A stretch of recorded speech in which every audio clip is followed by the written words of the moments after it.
Do we have a picture? Do we have sound? So before we start, I'll just do a sound picture test and a sound test. Can you hear me okay? I'm actually using a different microphone system today.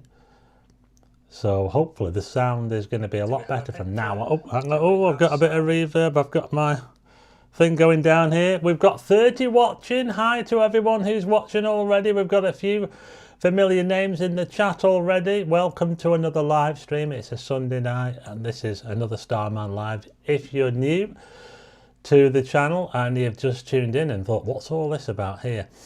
So it's an astronomy channel and I talk about all stuff astro. And every 2 weeks I do a live stream like I'm doing tonight. Sometimes I do them outside. Now I actually set this live stream up a bit late today because I was kind of thinking about maybe doing it outside, but I decided in the end to do it inside because I was thinking of maybe switching it to tomorrow because there was a chance, I think there was a chance of some clear skies, but there was also a chance of showers as well. So I didn't want to get caught out outside in the showers. So I'm playing it safe this week, but hopefully we will get some more chances to go outside. I'm just looking at the chat now. We've got the Blackpool lads in. Hi to Paul. We've got Daz, of course. Dutch Miss. Mildred is here. One cross each. Jamie Adventure Vlogs. Hi to Jamie. How are you doing? Andy Argyle. Hi from Plymouth. I don't think I've seen that name before. Knots Boy 70. Hi. Jay is in the house. Dave 64 track. Audrey is here. Let me know if you can hear me okay because I'm using this new microphone system. I've switched to this DJI mic and I'm just playing with the settings and I'm just making sure that I'm not too hot. I'm just going into the red on my monitor down here. Now if I turn this switch here, it's going to change the mic a bit. So I just want to let you know. Hi to Akash Monster and Lee Roberts, Benny Moore, Lee and Audrey, Scott Tarpley. Happy Days is here. So I've just switched the mic down. Do I sound better now or did I sound okay before? So I just want to try and get the microphone. I mean, up until now, the audio quality, not so much when I've been doing these live streams inside, but when I've been doing them outside, I've been having some problems with the microphone. So I just want to make sure I get it right so that the sound is a lot better. Stephanie Ketteringham, hi.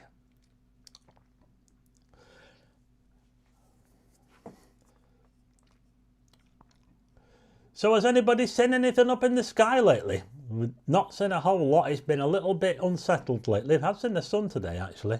But not much. In fact, you know what? Last night I was at the. I tell you what. I was at the photo show yesterday. If you watch my other channel, you can have a look at the my trip to the photo show. I went down there. It's all about cameras and photography related equipment. It's a great event. It's at the NEC in Birmingham.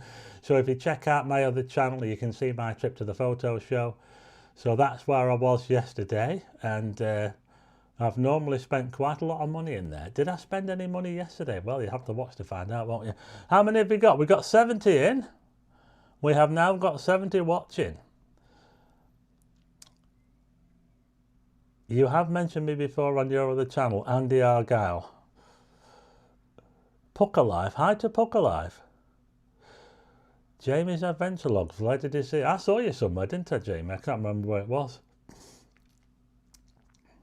Kevin Rudd. Lots of clouds, but did get a picture of Jupiter in 3 moons. Nice one, yeah. Well, actually, when I got back from the photo show last night, it was actually really, really clear. And I looked up towards Orion, and guess what came along? It was only the International Space Station. You never know what you're going to see when you look up there into the sky. I was looking towards Orion, and I saw a star that looked out of place. I thought, oh, that's weird. I don't recall a bright star being there. But anyway, this star was moving. So it turns out it was the International Space Station. How about that? You never know what you're going to see when you look up there. Anyway, it's a pity I couldn't really go out and have a look at the stars last night because I was a bit too tired after the drive down to Birmingham. It was like a 5-hour a good 5-hour round trip down there, so it was a bit late getting back. So yeah, I was in the Star van. Yeah, it was somewhere. Can't quite remember. Was it Bloomfield Road or something? The photo show episode was very interesting, especially the Nikon booth. Yes, you know, I love that. I love going to places like that because I've actually not been to an event like that for quite a long time. So it was great to go down and see all the different cameras and camera related equipment. And we've now got over 80 watching. Hit the thumbs up if you've just joined us. And they also had telescopes as well. There was a section there where they had a telescope and astronomy section as well, and they had these very fancy digital telescopes, which I would quite like to get a hold of. Now, you know, if you there's lots of telescopes out there. There's many different types of telescopes. I mean, look, I've got the Sky at Night magazine here. Funny enough, there's not that many telescopes on the back. It's actually more to do with these mounts and that. These are solar telescopes down here. Can you see? These are quite special. I wouldn't mind a solar telescope actually. I might get myself one. And these things up here, these green things here, they're mounts. So they're like mounts that you put telescopes on. But there's absolutely so many different types of telescopes. I mean, look, there's one for you. Look at them there. Can you see? There's all these different types of telescopes. Which ones do you go for? Bressa are actually quite cheap. They're a budget brand, Bressa. They're actually pretty decent. But you can get a little bit, you know, you can get a little bit confused when you see all these different types. And look at that one down there. That black one there. That's actually called a Dobsonian, that one. It's a massive looking telescope, isn't it? It's actually a very simple telescope, that. Yeah, I'd quite like a solar telescope. Let's check in the comments. Had they got rid of all the dog hair from last week? Oh, did they have a dog show down there? Solar telescopes are great, but expensive. I know they are very expensive, solar telescopes. The cheapest solar telescopes that you can get are probably the sort of 30 millimeter, you know, the sort of 30 mil. And you're probably looking at about £500 or so. Simon's here. Hi to Simon.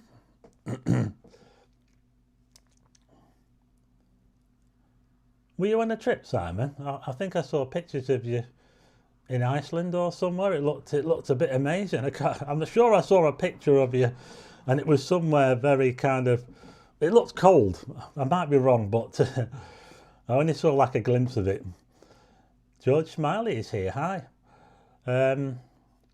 Apologies for absence. Moonage can't be with us tonight, so I'm just apologising for Moonage. Moonage can't be with us tonight. So hopefully Moonage will be back with us next time.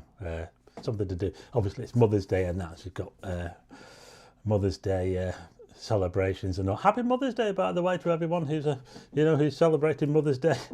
So I thought I'd get that in now. Let's have a look. See, did I say hi to Daz? I think I did, didn't I?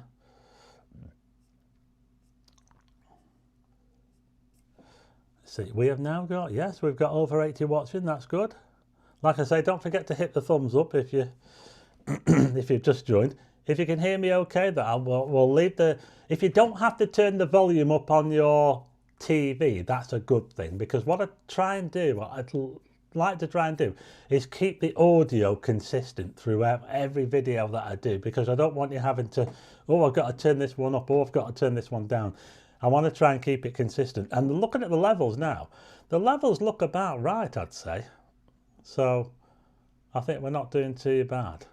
Neil Blenkinsop, are we passing the spring equinox? Not quite. It's coming up very soon, in about a week, I think, or maybe less than a week. We're going to have the equinox so we've got the equinox coming up, and it's kind of like where we have the equal day and night.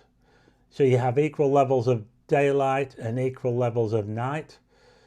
Some people say you start to get longer days. Well, you don't really get longer days. Every day is the same length. But what happens is, it's basically where the Earth, you know, the equator of the Earth lines up with the sun. So say you've got the sun over here, they both line up. So for the winter, the sun's been down here in the southern hemisphere. It's kind of been, well, the southern hemisphere has been facing towards the sun, but as the Earth goes round, they line up with the equator, and that's when you get the equinox. And then eventually the sun starts to rise above the equator, and that's when we get our summer up here in the northern hemisphere. If you're down in the southern hemisphere, you're going into winter. I don't know if we've got anybody watching from the southern hemisphere, but if there is anybody watching from the southern hemisphere, then this equinox that's coming up is going to be your autumnal equinox, yeah? So it's the other way around, isn't it? If you're in the southern hemisphere. Spring starts on the 20th of March. And they normally get it down to a certain time as well. They'll say, well, the spring equinox is on such and such a date, March the 20th, and it'll be something stupid like 3:30 in the morning. Well, that's the exact time that the centre of the sun is directly above the equator. So that's that's how they time it. They time it to absolute precision. And then we'll notice, well, we've already noticed that the sun's getting higher and higher in the sky. It's getting warmer, so the sun rises earlier and it sets later. So the land gets a chance to heat up more, and that means it gets warmer. So yeah, so imagine just the opposite way round, obviously, to the winter, when the sun gets lower and lower and lower, and it rises later and sets sooner. So yeah, it's all to do with that tilt of the Earth. If the Earth wasn't tilted, we wouldn't have that, and we wouldn't even have seasons. And would we even have tides? Well, I think we'd still have tides because we'd have the moon, but it would be very weird, wouldn't it? Because if we didn't have seasons, then, well, I don't know. I think everything would be so different, wouldn't it? If we can even survive without them. Let's just catch up on some of the comments. Sir Fonzie Dan says, I've got my bottle of tonic water. Hi to Stephen. Did I say hi, Stephen? Stephen Smith. Hi to Hazel as well. Akash Monster. I'm not sure if I've mentioned everybody. I've got a quiz coming up. I'll just show you. I'm going to go with the book today. I'm going to go with this book. So I've got this book, the 2025 Astronomy quiz book. Now, the quiz questions are actually, I'll just quickly show you. These are just the questions, not the answers, but they are multiple choice. But I'm not going to ask the multiple choice. I'm not going to tell you what the multiple choice questions are. So it'll make it a bit harder, actually, because it takes too long. So I'm going to ask the questions later. So we'll have a quiz later on. But I'm not going to ask all the multiple choice questions, because I think it just takes a bit too long, really. So yeah, that's what I'm going to do a bit later on. So wait for the quiz. That's going to be around about 20 to 9 or something like that. Just going to check on the comments if someone could. Some of us are eating. Multiple, yeah. Someone just said, "Hooray, multiple choice," and then I said, "I'm not gonna read out the multiple choice." Well, not on this occasion. I might do on another occasion, but tonight I'm not going to. So it'll be a little bit harder.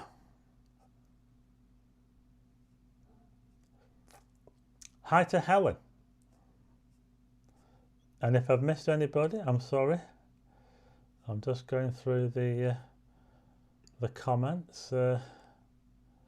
Now, unfortunately, I was meaning to do a video yesterday on a Saturday, because there was a video I had in mind that I wanted to do, but I never really got a chance to do it. But I'll try and do it for next week if I can. You know how we had the lunar eclipse? We had a lunar eclipse, which wasn't visible, fortunately, where we are. You could only see it in North America, South America, I think, Australia. So we had a total lunar eclipse the other week, and I was on Facebook, and honestly, I've never seen so many AI generated fake photographs of the moon. It was unbelievable. So I want to do a video about that. But what I've done is I've actually got some pictures on here to show you. I've got some other pictures, and I'm going to put them on in a minute when I get them set up. So we'll take a look at some of these pictures. I want to do a video about it because I want to explain why they're fake, how you can tell they're fake. I mean, to me, it's pretty obvious. When I see a picture of a massive moon and a landscape or something, I can usually tell straight away that it's fake. I can usually tell straight away. But there are some that might take a little bit more looking at, you know. So there's a lot of fake moon pics around. And in particular, these were pictures of the lunar eclipse, the total lunar eclipse that some people were lucky enough to see the other week. But there were so many. Akash Monster, no multiple choice. No, unfortunately, no multiple choice. I'm not going to read out the multiple choice. So let's have a little look. Akash Monster says it's getting almost impossible to tell some things if it's AI. And that's true, you know, that's actually true.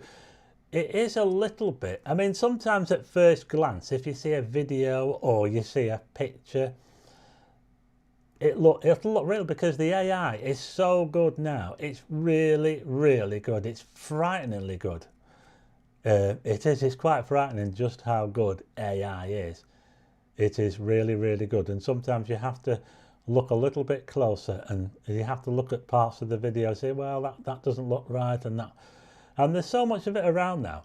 And what does my head in is that when somebody puts a picture on or a video on and puts it out there and doesn't say that it's AI generated, they just put it out there, that I don't like that. I think if you're going to put something out there, you have to say this is AI, or, you know, this is not quite as it seems. So a lot of people, there's so many people that get taken in by it. And I get taken in by some of the videos as well. And, you know, there's quite a lot of videos on YouTube now that are narrated by AI. And that's quite hard to tell as well. But you can usually tell sometimes if it's a bit, the voice is a little bit, you can kind of, not robotic I wouldn't say, but a little bit monotone. And some of the words don't come out right. So, yeah, but there are a heck of a lot of YouTube videos that are narrated by AI. So, yeah, I mean, it's not always a bad thing, you know, because the AI does a pretty decent job, but I'd rather watch something that's got a human narrating it.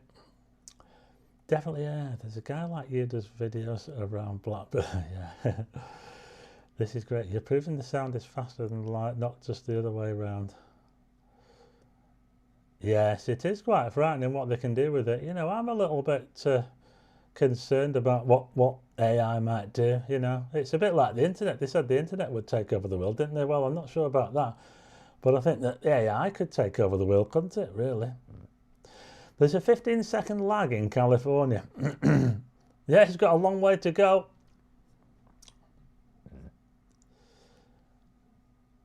Thanks, Stephanie. How many likes have we got, by the way? Oh, yeah, we're going up a bit. We've got a few more in. Don't forget to hit the thumbs up. So I'm just going to show you some pictures now. It was absolutely awash with photographs of fake moon pictures. So let's see if I can get these pictures up.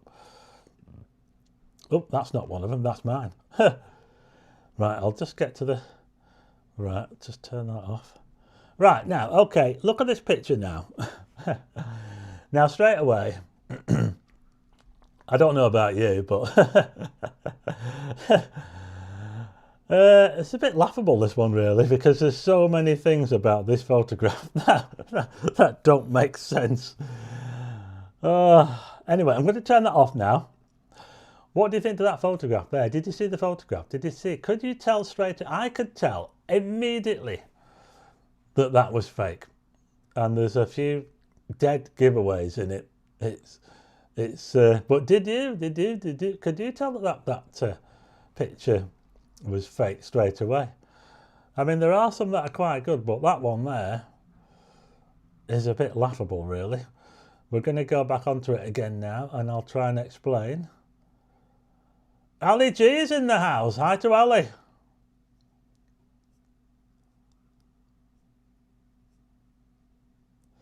Was the sun going down in the wrong place? Well, I don't know if the sun... Let's put it back on again. Oh. Right, okay, so here we've got a photograph of a cityscape, and we've got the sun rising or setting. Well, I don't know. It's Boston.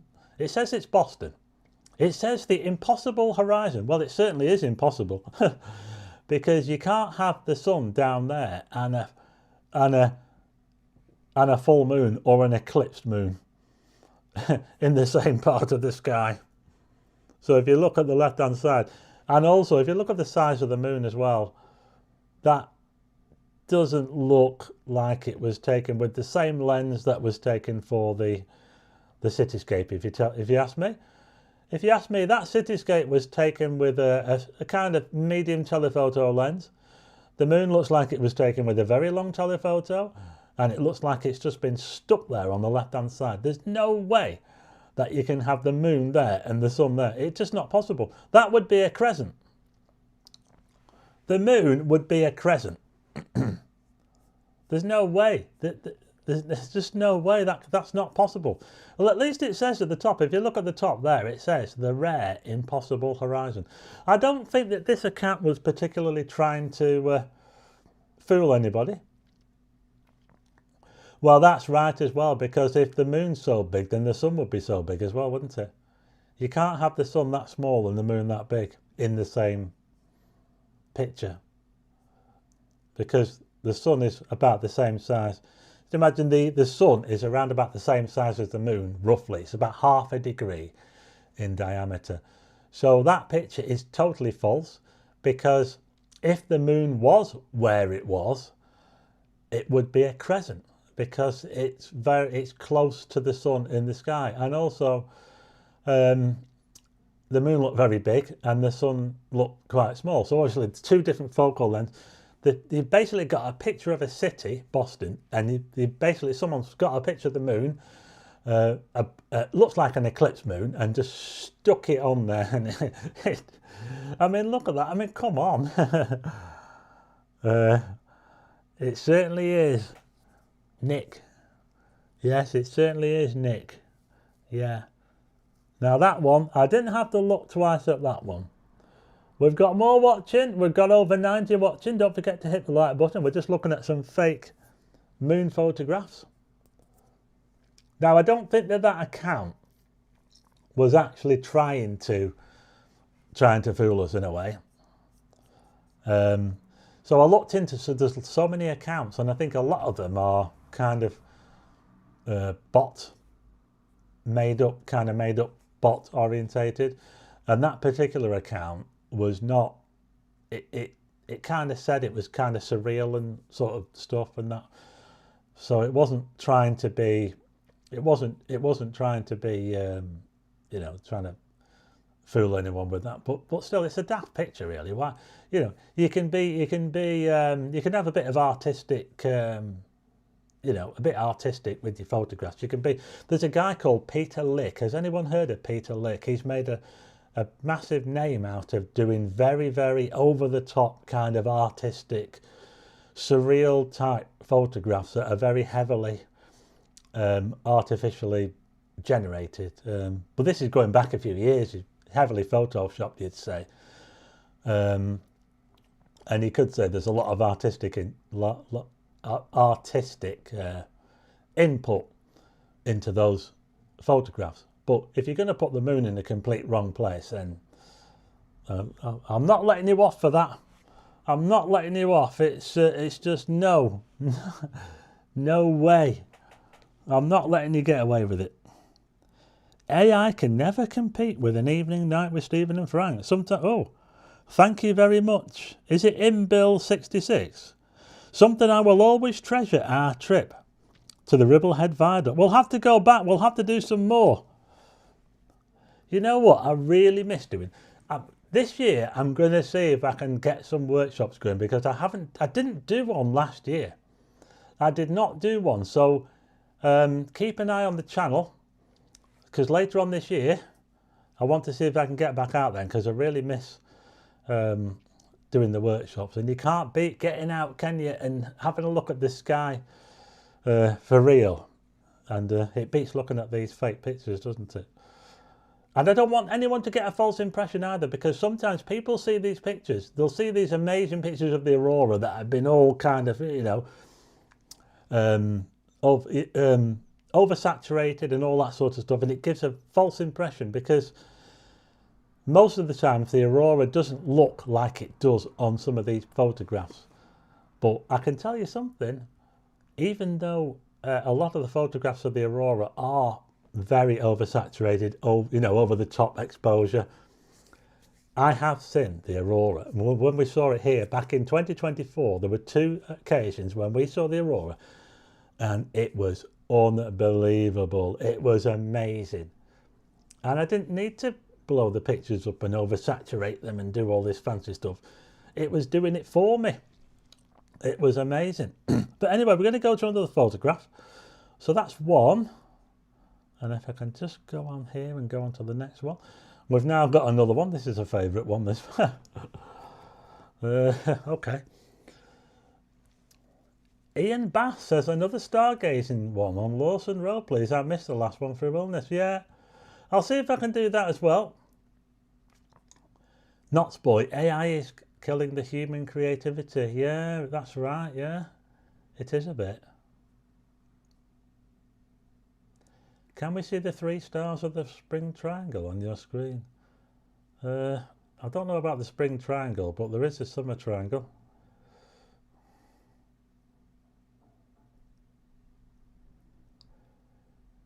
Well, yeah.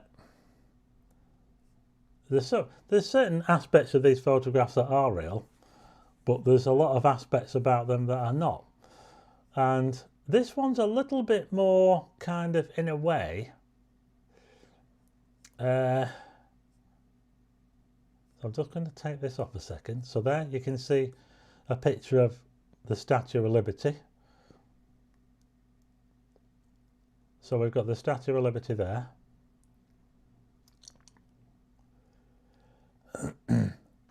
I do think that I'm going to say that's fake. Now, the reason why I think that picture is fake is because the Statue of Liberty looks a bit too clear, but that's not the only thing. It looks like the Statue of Liberty was taken with a sort of long telephoto lens, but not a stupidly long telephoto lens that you would need to get the moon that big. And also, if you look at the moon there, it looks fairly clear, doesn't it? It looks quite well defined, and it must be low down. And when the moon is that low down, it's never really that clear to me. It never really looks that clear. So that's why I'm calling this one a fake. Now, not the picture of the Statue of Liberty. I think that could be real. And the picture of the moon, they're both real pictures in, you know, the two, the picture of the moon and the Statue of Liberty, separate photographs. But as one photograph, I don't think it's definitely not real to me, because it's not so much that it's all in focus. I think if you're so far away from the Statue of Liberty, it would be in focus, and the background would be in focus as well. If you're so far from the subject, let's say that you're a mile or 2 from the Statue of Liberty when you took that photograph, it would be in focus, and so would the background all the way out into space, because you just put it onto infinity. Because normally a lens will focus, the limit of the focusing will be, I don't know, I mean, it's something like maybe 30-40 meters or something. It depends on the lens as well. But once you go beyond that distance, infinity is good enough. And anything that's beyond that distance, if you're focused on infinity, that will be it for everything that's beyond your subject and way beyond that as well. So For me, I think the moon, and not only that, there was another reason why I managed to find out that this picture here has to be fake. It's not so much that the moon's too big. I think it's obviously not quite as fake as the last one. Yeah, that's right. The skyline is hazy, but the moon is not. Yeah, it does look kind of hazy, and it makes you think, well, if it was that hazy, you wouldn't see the Statue of Liberty that well, would you? And then, of course, you've got the exposure as well. Now, when the moon is that low down, you need quite a long exposure. You need something like, well, you need a fairly long exposure. And that exposure might blow the Statue of Liberty, because the Statue of Liberty is bright. It's going to be lit up by floodlights, and that would make it look way too bright with the moon in the background, having to expose to the moon. So there's that as well. But I don't know if I got that. I don't know if I've got it on here, but give us a second. There was another reason why that picture is not real.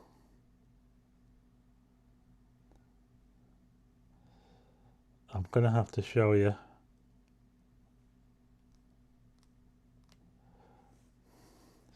Right. Okay, so I checked. If you look at got the moonshine in the water, yeah, that's right, Stephen. Like I say, that's quite clever, that, because they have got the reflection, and it does look quite convincing. The reflection, it does look convincing. But there's another reason. If you look at the moon closely, look at the orientation. Look at the orientation. Now, can you see that lunar? If you look at the 1 o'clock position of the moon, look at the 1 o'clock position. Can you see that little circular sea? That's called Mare Crisium. It's at the 1 o'clock position. Have a look at that now. See that? 1 o'clock. The Mare Crisium.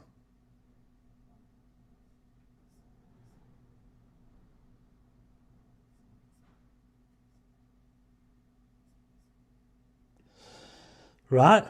Well, have a look at my phone now, and that is the orientation of the moon over New York at the same time. Can you see that circular moon?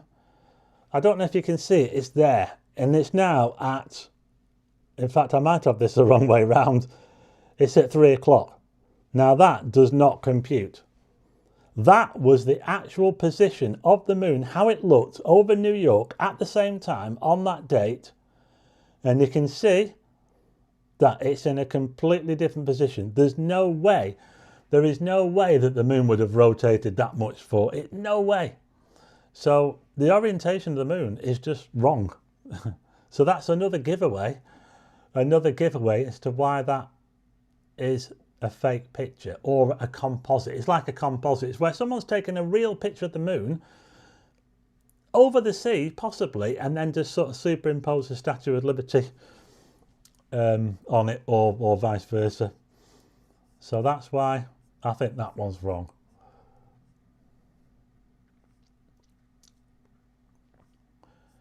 But it's not quite as bad as that last one. I mean, this one here, that's ridiculous, that one. That is ridiculous.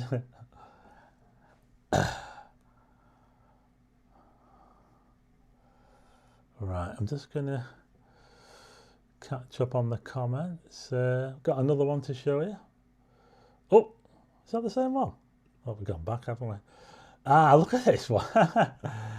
Oh, imagine being in San Francisco and seeing the moon slap bang over the Golden Gate Bridge. Isn't it amazing? Eh? Take me there. San Francisco skyline glowing tonight. The crimson moon. Blood moon. Rising up high. Well, it wasn't rising up high. It was dead low there by the look of it. Now, come on. Straight away. This one. There's two of them, and they're both in different positions. You can't get the moon from one side of the bridge and get it from the other side of the bridge at the same time. Oh my goodness, look at it. Or have they just flipped the image? No, it's two different images. One of them's taken from one side of the bridge, looking inland towards the city. Can you see? And the other one's, well, actually, I think I'm not too sure whether the other ones, they're definitely both taken on the opposite side of the bridge. So straight away, you're thinking, no, it can't be right. Right, so now we've got two pictures of the Golden Gate Bridge in San Francisco from different sides of the bridge with the moon. A massive moon coming up. Now, come on, there's some... straight away, as soon as I saw it, I thought, yeah, that's definitely not right. So we took a photo on each side of the bridge at the same time. It's amazing, isn't it, what people can do? Yeah. And again, it's not just that. It's not just that. If we go back to it again, take a close look at the bridge and tell me, was that bridge taken with a super long telephoto lens? Or was it taken with a more sort of wide angle, sort of normal kind of lens? Take a look. What do you think? Do you think that the bridges there, each picture was taken with a very long telephoto lens? I don't think so. I would say that it looks like the bridge was captured with kind of like a standard lens, maybe 50mm, sort of a short telephoto. And the moon was taken with a very long telephoto and just slapped onto the picture. Because if you look at the perspective, particularly if you look at the bottom photograph, look at the perspective of the bridge and then look at the moon. You wouldn't get that with a telephoto. You just wouldn't get it. The whole thing would be flattened. The bridge would be more flattened. You just wouldn't get that. The field of view would be much narrower. So, Frank in Blackpool's in the house. Hi to Frank in Blackpool. One is taken on one side of the bay from the sun, the other is taken on the bay side. Yeah, so the pictures of the bridge I think might be real. But then you don't know, do you? Because AI can literally make a picture of the Golden Gate Bridge now, can't it? It just looks at pictures of it and says, right, this is my interpretation. So they might not even be real pictures. But let's just assume that the pictures of the bridge are real. And the picture of the moon is real as well. But they've just been composited. And they've been done in such a bad way that it just doesn't look real. And as well, having the two sides, it's just pathetic, isn't it, really? And if you look down at the bottom, look how many likes. Can you see in the bottom left? Look how many people like the photograph. 5,600. The amount of people that look at these pictures and must think that they're real. And there's no angry faces. You know, if that was me, I'd be putting an angry face on there. But I checked. I looked at the likes, because if you click on the likes, you can see how many people don't like it and how many angry faces. And I don't think that there were any angry faces. If you don't like a post on Facebook, or if you don't like what's happening in a post, you can put an angry face on. Now, when I clicked on this picture here, on all these pictures, I wasn't seeing many angry faces. So most of the people that saw the picture thought it was amazing. And that's the thing, you see. A lot of people think that these are real. And they're not. AI pays when people can't spot or don't want to spot AI. They just want a pretty picture. Oh, now then. Now then. Is this real or is it fake?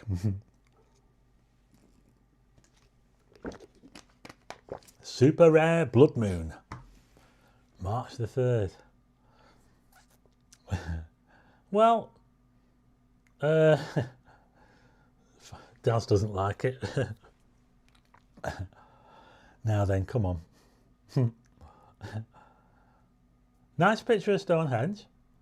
Nice picture of the moon. But Moonage is here. Well, I can't believe it. Moonage is here. And even more people like this one. If you look at the bottom left there, you can see 10,200 likes. And there's no angry faces showing up on the emojis, which means that most of the people that saw this picture thought it was great. No one even I looked at the comments as well. There weren't any comments that said. In fact, most of the comments on these photographs were, "Oh, he's coming to save us. Oh, he's going to return," and all. There were a lot. There were a lot of comments like that. Oh, this is amazing. Oh, angels exist and all that sort of thing. So there was a lot of people making those sort of comments. So yeah, we've got a picture of Stonehenge. Which looks like it was taken from the road. I know how far the road is away. It's not that far away. It's maybe 100 meters away. So they got a picture of the probably taken with a 100mm lens, maybe, of the stones. And we've got a massive moon there. Absolutely no way the moon would be that big over Stonehenge from there. Not a chance. No way would you be able to get the moon like that. I mean, it's a nice picture of Stonehenge and it's a nice picture of the moon, which looks like it's been eclipsed, but it's just not a real picture. It's just not real. So hi to Moonage is here. Hi Moonage, happy Mother's Day. I didn't think that we were going to see Moonage in this video, but she's here now. I'm just going to go on to another photograph. You know what, I quite like this one. I mean, if you live in Southern California, you might want to look up to the sky. Well, we've got someone here from Southern California tonight. Jay, did you see this sight when you looked up? Did you see this massive moon? And also the Milky Way behind it at the same time. I have to say, I've never seen the moon and the Milky Way in the same sky.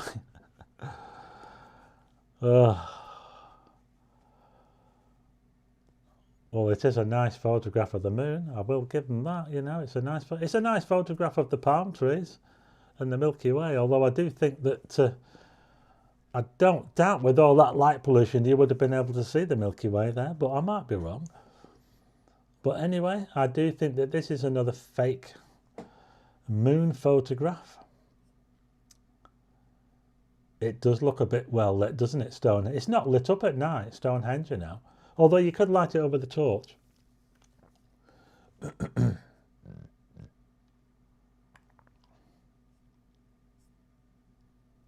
Faker than a fake thing can be fake. You'd never see so many stars with that light pollution. No, you wouldn't. I don't think you would. I think if you look at the cityscape down below, that light there would drown out all those stars.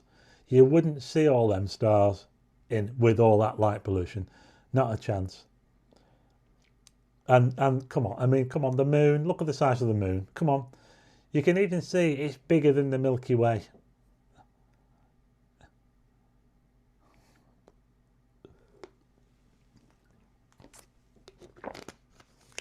Another completely fake photograph.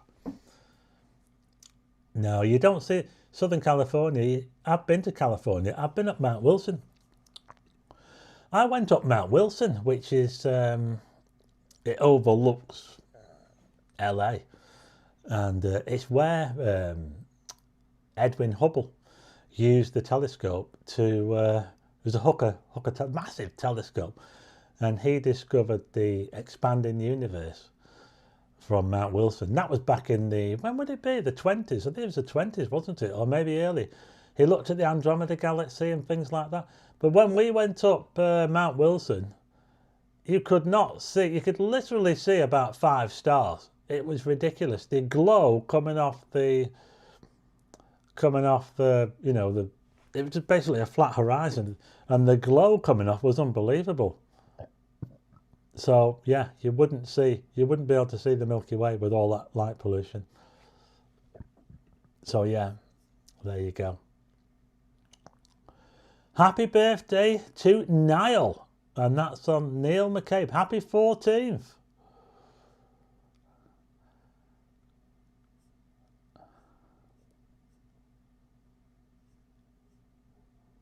Well, I think we're getting up to quiz time.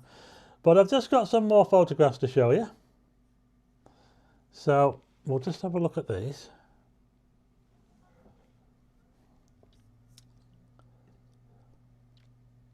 Now these pictures here, what do you think of these?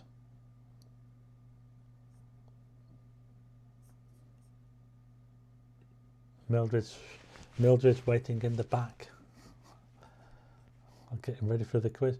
Mount Wilson is a fantastic day trip. Yeah, it was good. It was a good trip up Mount Wilson. Yeah, it was quite a drive up there as well. I saw quite a lot of people driving fast cars and going around all them bends and everything to get up Mount Wilson. But I also like the Griffith Observatory as well. I really do like the Griffith Observatory. You can't really see anything from there, but I do like the observatory. I always go there when I'm when I'm in there. Well, I haven't been there for a while. I think the last time I went was 2015. But anyway, these two pictures are real. Yeah, Frank in Blackpool says both real. These are both real. There's one with a plane going across the moon there, leaving a jet trail behind it. And if you look down the bottom there, that's Frankfurt with the moon rising in the background. Those are real photographs. Yeah, it doesn't have that many. They don't have as many lights, these ones, do they? They're real. Does anyone think this one's real?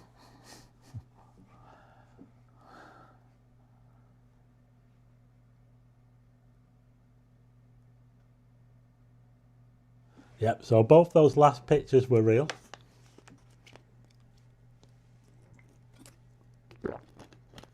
Question is this one real? Yeah, that's a Kevin. Yeah, that's a good point. That Frank in Blackpool says fake, fake, fake. Well, that's funny, Frank, because you were there at the time. Ali G says it's real. I think Frank in Blackpool's having us on. I remember that. I was there. Frank and I were there. That is real. It's the moon coming up over Rivington Pike.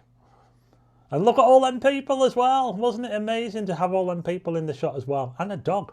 I think there's a dog there as well somewhere.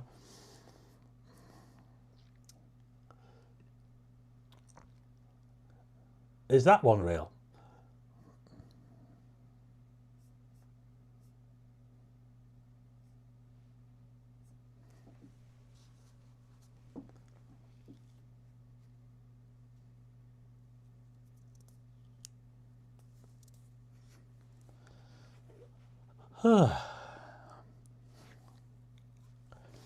Giving you some idea about what the moon looks like when it's low down. It's not, like you say, if you look at some of those earlier pictures, you see how clear the moon looks. It looks so clear, and yet this is more realistic of how you would see the moon when it's low down. It's not it's not as well defined as what it is on those photographs, and that's why they're not real. So this is another real photograph. This one that I took. So that's real. Now then, what about this one? You know, I really like that picture. I do. But is it real? Jonathan Travels. Sounds like Walk on the Wild Side.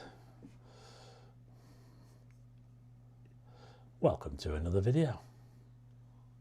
It is him. It's him.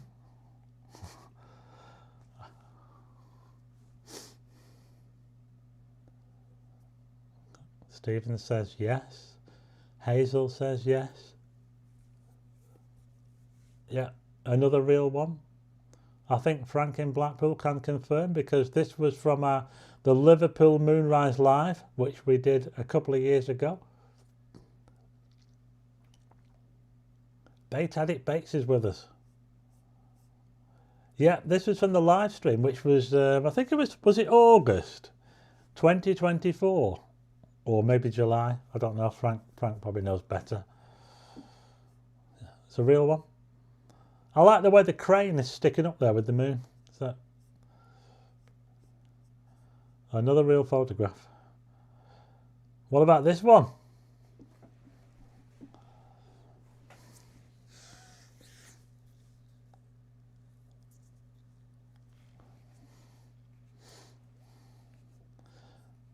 It is just the moon.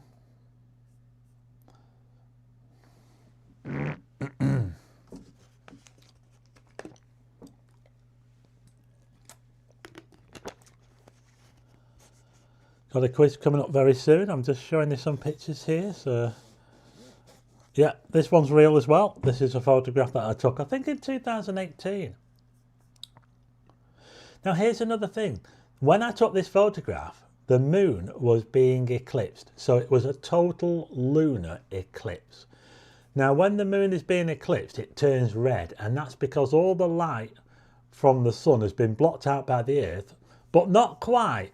The atmosphere that goes around the earth is taking some of that light around and going onto the moon. So it's the atmosphere of the earth that focuses some of that light on the moon, but it's only red light because that's what gets filtered through all that atmosphere.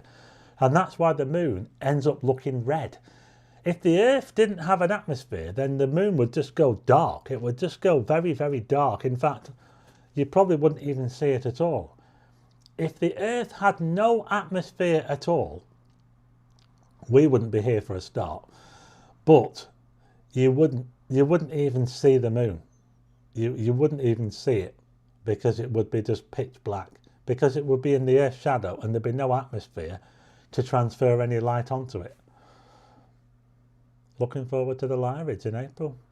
Yeah, I'm not too sure whether the moon's going to be in the way for the Lyrids. It could be, you know. Now that's a wide angle photograph. Now there's an example of a wide angle photograph of a landmark and how big the moon looks when you're using such a wide angle photograph, wide angle lens. That's probably a 24mm lens that I took the pier with, and that's how small the moon is. Dr. Howe's Lounge, that's not live, Stephen, is it? No, it's not live. Well, I am live, but it's not a live picture. Did I use a filter for the Liverpool photo? No, I didn't use a filter. The moon appeared a bit red orange because it was low down.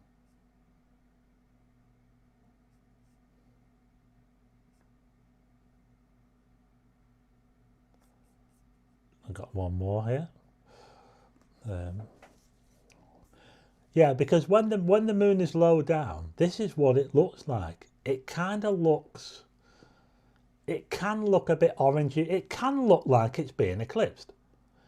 It can look like that because it depends on different things. It depends on the atmosphere. You know, if the atmosphere is quite dirty, it can turn quite kind of orangey, kind of red looking. A bit like it does here. When you're looking at the moon this low, it's only a couple of degrees above the horizon, if that. But that just gives you some idea of what the moon does look like when it's low down. So it looks like that. I know you're live, at least I think you are. Had a few pints of the pub, so I'm not quite sure. So that's how the moon looks when it's low down. Not like that. It wouldn't be that clear. And it wouldn't look like that. And remember, these are lunar eclipses as well. Those are lunar eclipses, supposedly. But they're fake. So there you go. I'm going to do a video about that. So look out for that video when I've got a bit more time. But anyway, now it's time for the quiz. Are we all ready for the quiz? Type 1. Type 1. If you're ready for the quiz, what I'll probably do is I'll probably just put some pictures on while I'm doing the quiz. So I'll put you some pretty pictures on of these fake moon pictures, yeah? You can have a look at them while I'm asking you the questions. Right. So I'm reading these from the book. Everybody's ready, I think. Here we are. 2025 Astronomy quiz. Oh, look, it's got the moon on the back. Is that the moon? I think that is the moon, but I think it's the far side. Yeah, that's the far side of the moon. There's hardly any lunar seas on the far side of the moon. There's a lot of craters, but there's not many of the seas. It's amazing that, isn't it? But anyway, here we go. Question number 1. What type of electromagnetic radiation does the Spitzer Space Telescope detect? So what kind of electromagnetic radiation does the Spitzer telescope detect? And it is multiple choice, but I think I know the answer to this one. I'm going to have to check it myself.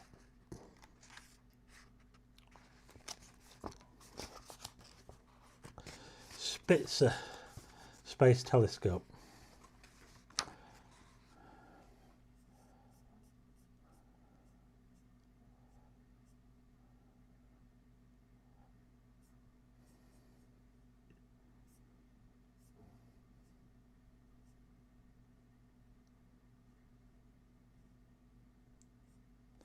Knott's boy said X-ray.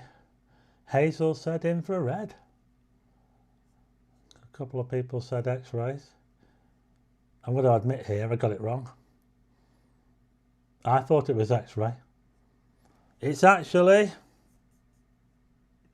the answer is infrared. I got it wrong. I got it wrong. I thought it was X-ray, but I got it wrong. But Knott's boy, I think, was it Knott's boy? Oh, sorry, hang on. I think it was Hazel. Hazel got infrared. I think Hazel was the first to get it right. So well done to Hazel. May I have a smoke, sir? You certainly can. The Spitzer Space Telescope detects infrared light. How many years does Halley's Comet take to orbit the Earth? This is quite an easy one, this one for me, I think. If you get close to it, I'll take it. But how many years does it take for Halley's Comet to orbit the Earth?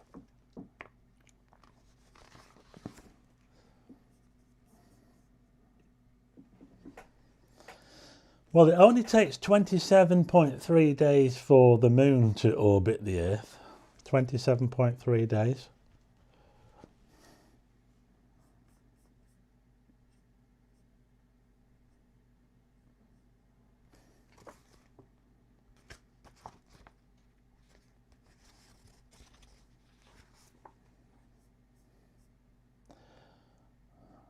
The answer is 76. And I think it was one cross each on my screen that got it first. A few of you were close, with Kevin got 76 as well. Mildred said 76. Knott's boy. If you said 70, you went too far off. 76. Every 7. I didn't see Halley's Comet last time. I wonder if I'll still be here for the next one. What type of star is the smallest of the main sequence stars? So which is the smallest star, which is basically the smallest star on the main sequence? So they have like a list of stars on the main sequence. Which is the smallest? I'll give you a clue. It's not the sun. The sun is known as... should I say this? The sun is known as a yellow dwarf. So I'll give you that clue.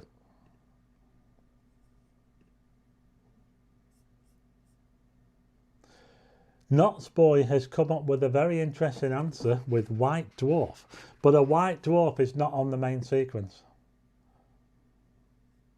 I mean, it's a good answer. Akash Monster said white dwarf as well.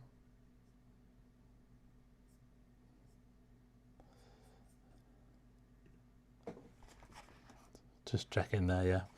So the answer is red dwarf. Now, a white dwarf is smaller. A white dwarf is, I think a white dwarf is the smallest star you can get. I think, yeah. Because it's what's left of a star after it goes supernova. But a white dwarf is not on the main sequence. So it's on the main sequence. Well, the answer to that was red dwarf. Neutron star, yeah, that's interesting. It's amazing what happens to some stars. Some of them collapse into white dwarfs, some of them collapse into neutron stars, where all the mass gets down into a really, about the same size as Earth. So imagine the mass of the sun, that was the same as the size of the Earth, where matter is so heavy, it's just, the gravity is just unbelievable in a white dwarf. It's off the charts. I think the physics breaks down. It's that, especially I think the neutron star, I think, is probably the most has the most gravity. It's just unbelievable. And what am I talking about? Not a black hole, obviously. A black hole is where the light is. The gravity is so much that even the light can't escape. So then a black hole is the ultimate heavy star. So we're going to go on to question number 4. What type of star clusters are composed of stars that are gravitationally bound? What type of star clusters are composed of stars that are all gravitationally bound, that they all kind of move together? Just going to check those answers on the last one. Who got red dwarf first? Craig Athersmith said red dwarf. Kevin said red dwarf. A couple of people said white dwarf. One cross each, I think, was the first one to get the right answer. Again, with red dwarf, a main sequence star.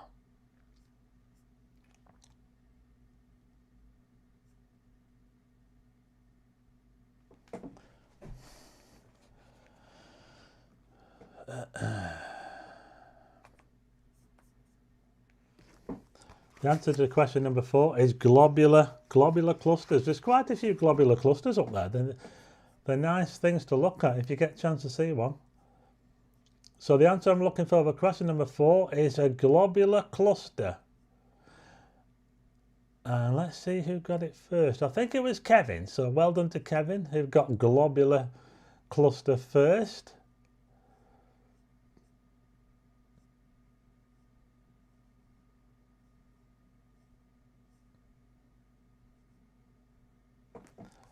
The Pleiades. No, actually the Pleiades is, what was the question again?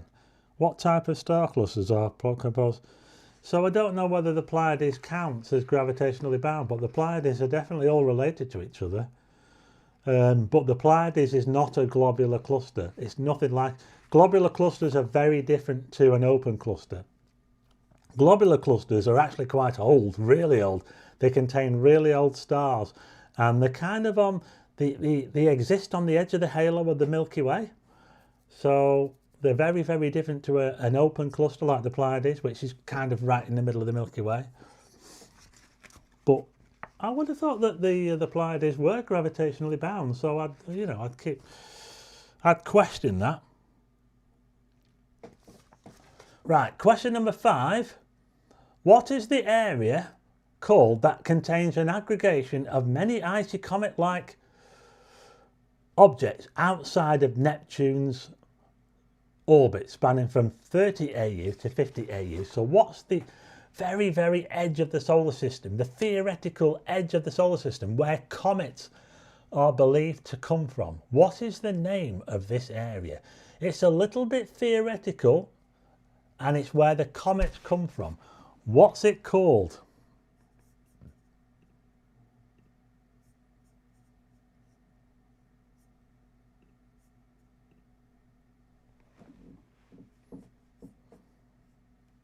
Some say the Pleiades got 7 to... yeah, it's got a lot more than 7. It's just how many you can see, really, with the eye.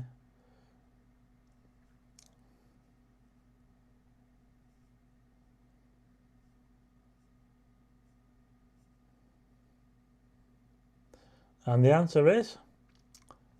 Knott's Boy is the winner. Closely followed by Kevin. So the answer to question number 5 was the Oort cloud. I believe it was a Dutch astronomer called Jans Oort who theorized that there must be some outer part of the Milky Way, a very, very cold part, because obviously it's miles, I'm talking light years away from the sun, right on the very edge of the solar system, where it's icy cold, and that's where comets originate from. So there you go. The Oort cloud was the answer. Question number 5. Right, let's go on to some more. Who invented the first reflector type telescope in 1668? Who invented the first reflecting telescope? I think I know the answer, and I've not even looked at the multiple choice.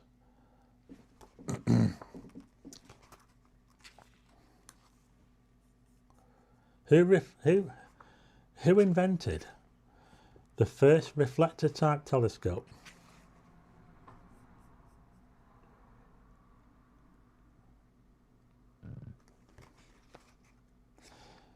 He actually has a telescope type named after him.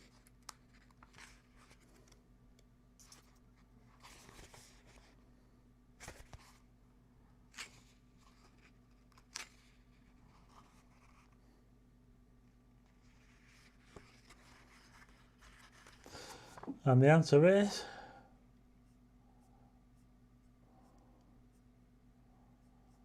wasn't Edwin Hubble. Stephen Smith got it first, followed by Kevin. A few people saying Galileo, Hubble. The answer was Newton. Isaac Newton invented the reflecting telescope, and that's why some reflecting telescopes, particular, they're called reflectors, are called Newtonians after Isaac Newton. So there you go. It was Isaac Newton. Right, question number 7. What is the name, though this is quite an easy one, of the phenomenon where the moon passes directly between the Earth and the sun? So what's the name of the phenomenon where the moon passes directly between the Earth and the sun? It's quite an easy one, this one. See if you can get this one.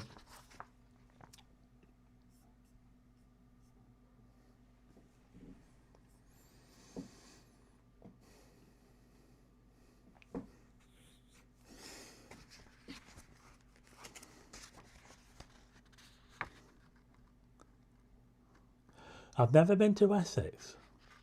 Well, I have been to East London. I went to where the fire started. You know, what's that name of that road? Cakebread Street or something. Total eclipse of the heart. The answer is a solar eclipse.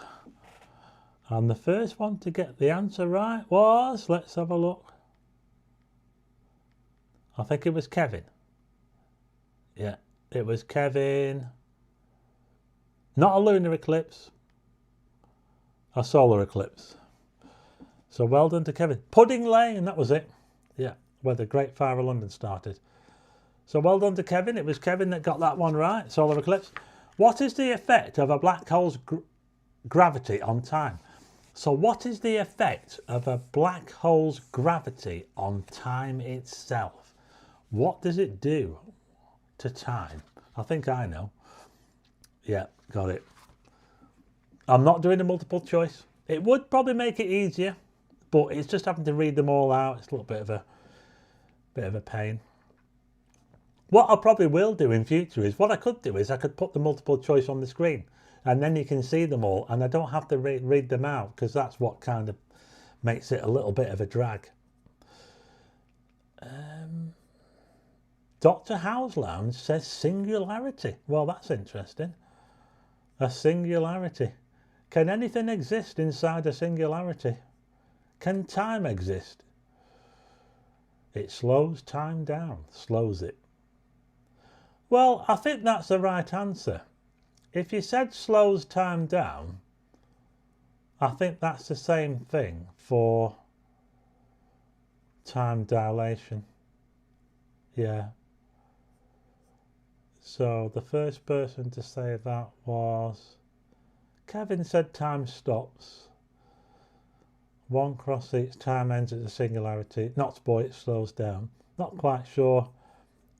But yeah, it does, it slows down. So it's basically, the answer says here, time dilation. So yeah, everything slows down.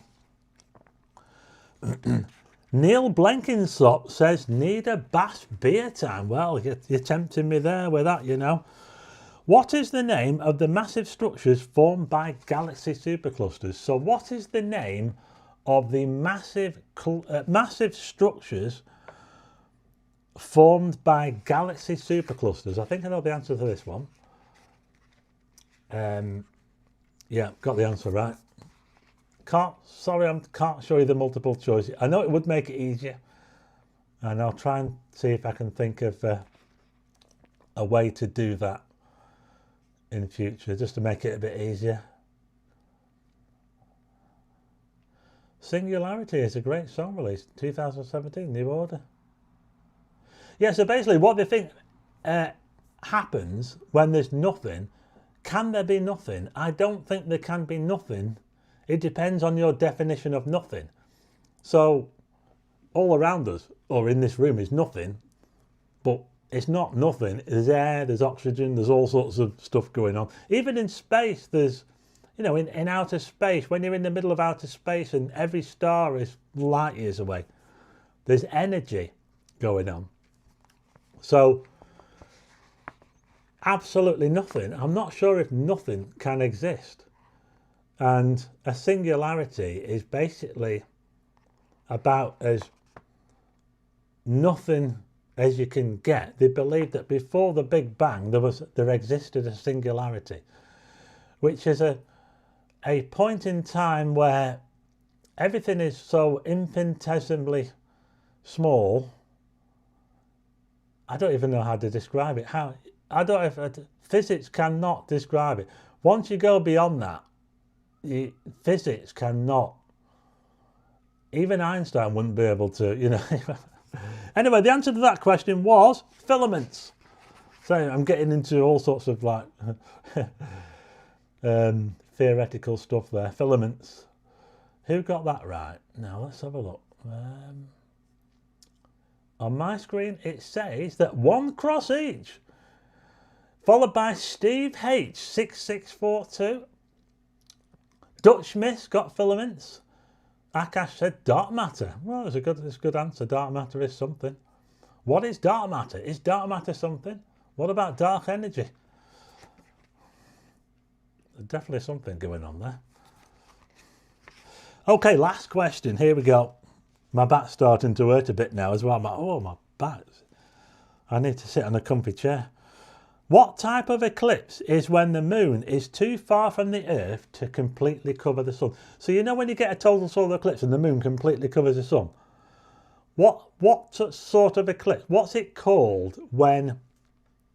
What type of eclipse is it when the moon is not big enough to cover the sun? There's a name for it. There's a name for the type of eclipse where the moon goes in front of the sun but does not cover it completely. What's it called?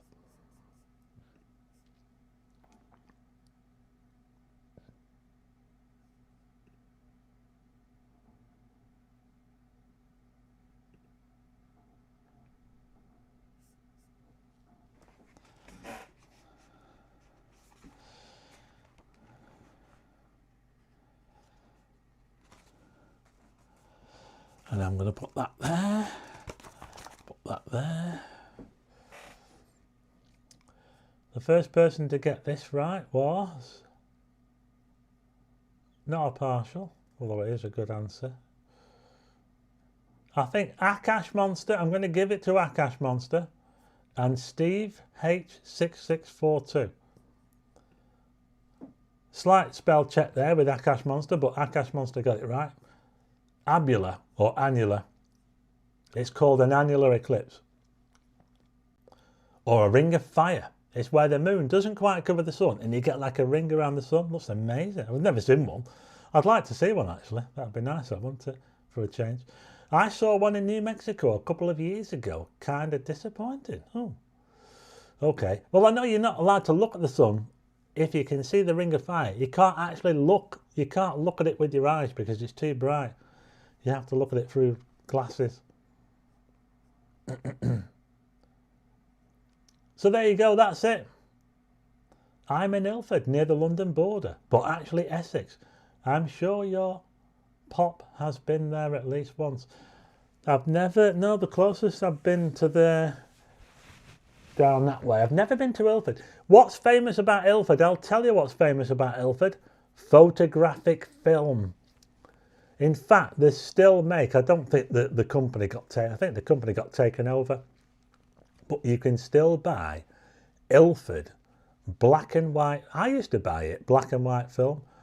They were probably one of the biggest manufacturers of black and white. I think I saw them at the photo show as well. Ilford. It's what the town is most famous for making black and white film. There you go. Ilford, Essex. Ilford Photo, XP2. All those black and white films they used to do, 400 and all that, all these special. They did all these different types of black and white films, different speeds, different kind of contrasts and that sort of thing. Yeah, they go back a long way, and you can still buy it, I believe, although the company itself was probably not the same company that it was. It's probably just a name, I don't know, I might be wrong. But yeah, anyway, that's it. I've gone over a bit. I'm on overtime. I'm 15 minutes overtime. My back's starting to hurt because I'm in a bit of an uncomfortable position here. But that's it for this live stream. Hopefully the audio's good, and I want to try and keep it that way if I can, especially if I go outside. I think we've got good audio in this one. I want to try and keep it that way, especially if I'm doing one outside. Someone's just Kodak Plus and Tri-X, yeah, that's right, yeah. We've got an eclipse coming this year and 2027. Next year's total solar eclipse is going to be really long, 6.5 minutes. So look out for that. If you're quick, you can get a nice pint of draft bass. Well, you know what?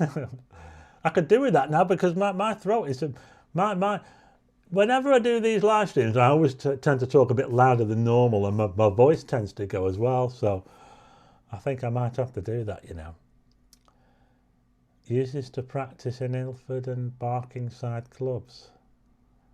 Yeah. But anyway, that's it for this live stream. I'm going to go now. I'm a little bit over the time. I'll probably go and get myself a cup of tea.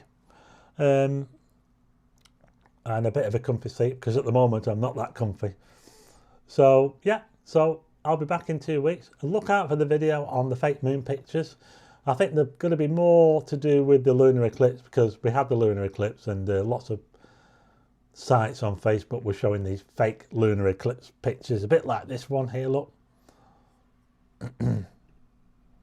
That one there. I don't even think that moon was being eclipsed. I think it's just a low down moon.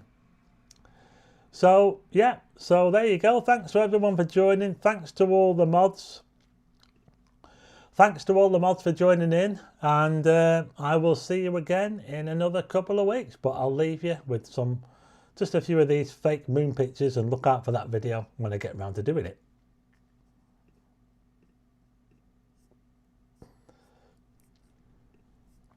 See you all next week. Oh, not next week, and see you all in 2 weeks, should I say. 2 weeks. Might even have another live moonrise, you never know. We'll have to see, won't we? See how good the weather is. I'll see you then.